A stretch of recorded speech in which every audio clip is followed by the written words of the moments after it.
वारजे इथं तलावालगत सरांची चांगली अशी जागा होती. त्याने तिथे छान असं रेस्टॉरंट खूप टाइम पासून ते ऑपरेट करतात ते. मग त्याच्यामध्ये आता अपग्रेड मोडला जायचं होतं. सो रिब्रँडिंग आपण त्यांना सजेस्ट केलं. जुन्या काही गोष्टी होत्या त्याच्यामध्ये आपल्याला खूप सारा फेरबदल करायचा होता.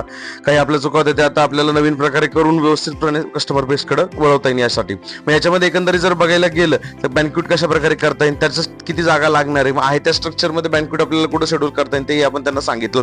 त्याची कॅपॅसिटी, त्याच्या प्राइसिंग, त्याचे पॅकेजेस, साधारणतः काय रेटला सेल्स केलं जातं आणि कशा प्रकारे वेडिंगच्या फ्लोचं चांगलं बुकिंग आपल्याला क्रिएट करतं. त्याच्यानंतर डायनिंग मेन्यू त्यांचा आपण चेक केला. त्यांनी एक नवीन मेन्यू प्लॅन अप केला होता. सो तो मेन्यू आपण चेक केला, त्याचे रेट्स वगैरे चेक केले. त्या हिशोबाने फूड कॉस्ट किती आली पाहिजे ही आपण त्यांना डिटेलमध्ये समजून सांगितलं. आता किती स्टाफ तिथे काम करतोय, काय काय सॅलरीज आपण त्यांना देतोय ही आपण त्यांना व्यवस्थितपणे समजून सांगितलं. त्याच्यानंतर एकंदरीत जर बघायला गेलं तर लॉन्चचा बिझनेस, त्यानंतर लॉजिंगचा बिझनेस हा कशा प्रकारे आपल्याला ऑपरेट करते आणि कशा प्रकारे सगळं काही प्लॅन अप करते यामध्ये आपण डिटेलमध्ये त्यांना गाईड केलं.